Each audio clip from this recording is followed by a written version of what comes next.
So we've started building our table. We've got columns and rows in there, and we've got a little bit of data. In this case, we've got some order information, various products, quantities, and prices. Now I want to perform some calculations within this table. Now, if you're familiar with Microsoft Excel, that's what Excel is all about. Inserting data and then performing some type of calculation on that data. And Excel is full of all sorts of calculations. Sum, average, min, max, VLOOKUPs. You got loads of functions you can use inside of Excel. Here inside of Word, within a Word table, you've got some of those calculations. Not nearly as many as Excel, but you got the common ones. Sum, min, max, product, average. You've got a few in there you can use. I just mentioned a couple. You got a few more than that as well.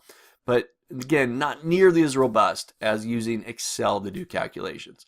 But let's take a look at here how we can do things like sum a column of cells, or multiply a few cells together, or average some cells. Let's try the summing first. I'm going to go down to this bottom cell right below my quantities. With my cursor inside that cell, I'm going to go up to my Layout tab.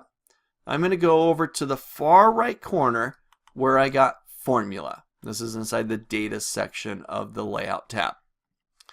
So I'll go to Formula. Now, this opens up my formula window where it already defaulted a formula. It's saying equals sum, and what's it want to sum? It wants to sum above, meaning from this cell, go above, find the numbers, and sum that up. So really, Word's already done the work for me.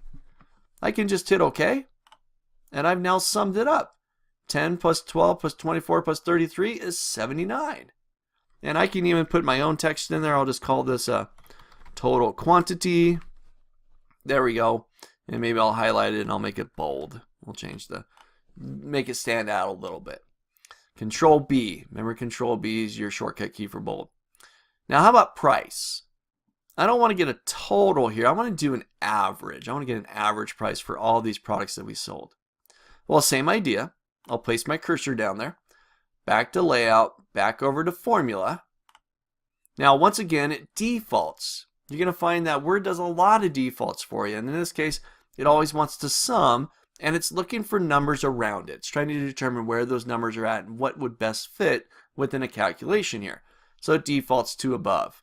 Okay, well, I don't want to sum. I want an average. So I'm just actually going to type in average here. What do I want to average? I want to average the above cells. So I'll hit OK. And there's my average. The average of all these values here is roughly 1.74. And I'll call this average price. We'll increase that column just a little bit. There we go. And I'll format it. Control B. Make that a little bit wider. There we have it. So I've got my total, my sum, and I got my average for price. Again, just place your cursor in the cell, go up to Formula, create your formula if needed. Again, you're going to find that Word does some of the defaults for you. Now, let's get a little bit trickier with this. I'm going to go to the rows, and I want to multiply for each of these products. I want to multiply the quantity with the price, so I can get a total price for that quantity at this price. So this one's going to be a little bit different. Again, still placing my cursor in there. Back to Layout, into Formula. Now, again, it wants the defaults. It did a sum to the left. Now, if you look closely back at my original table, I just left it at the defaults. I just did sum left, sum left. I wasn't even watching. I just kind of I got it all done. So 11.25 is not 10 times 1.25. Okay? That's 10 plus 1.25. So default sum, watch that. Make sure that Word just isn't doing the work for you, that if you need to, you can modify it. So I'm going to modify it. I'm going to delete out what they gave me, and I'm going to come down here to paste function, where you're going to find all the different functions that are built into Microsoft Word. So I'm going to find the one called product. So here's product. they give me product, open, close parentheses. They didn't say to the left or above or wherever, but I need to tell it what I want to get the product of, or what do I want to multiply. Now this is where it gets a little bit tricky. With the sum and the average, it was just, hey, sum above, average above. Okay? Or with the original here, it was sum to the left. So just based on where you're at, we're going to go to the left, or we're going to go above, or whichever direction. Okay? Well, that's not true here. I'm not going to say product to the left, but I need to tell it which cells, literally which cells I want to multiply. Microsoft Word tables, again, they're broken up into columns, right? We got, what, 4 columns in here, including the total, and we got rows. We got all these rows in there, but broken up into these cells. So inside of Word, we've got column A, we got column B, we got column C, and we got column D. And then over here we got row 1, we got row 2, we got row 3, and so on.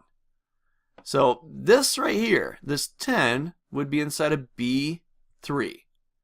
This 1.25 would be inside of C3.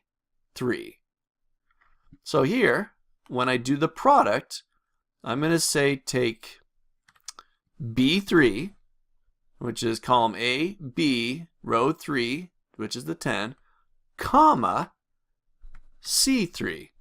So I want to multiply B3 and C3.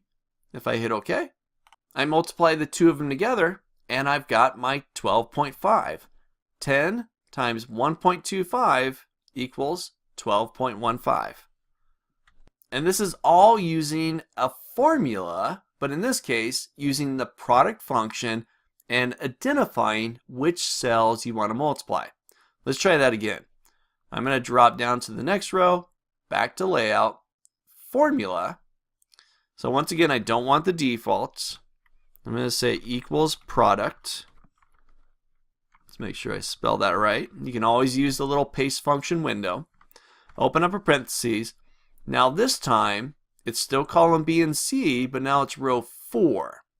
So I'm going to say B4, comma, C4. I'll hit OK.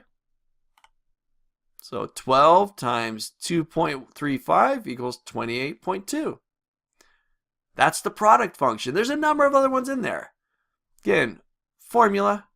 You can jump into there. You can go into paste function. You can find all the different functions that are available to you right here. I'm going to cancel that out. Try filling out the next two. Do bananas and apples. Get this all complete. Get all your calculations in there. If you haven't done the summing and the averaging yet, get those in there as well. But creating calculations, again, not quite as robust as Excel. You could always create it inside of Excel and copy paste into Word if that's what you need. Maybe it's even already created inside of Excel. If not, you can do some simple calculations right here inside of a Microsoft Word table.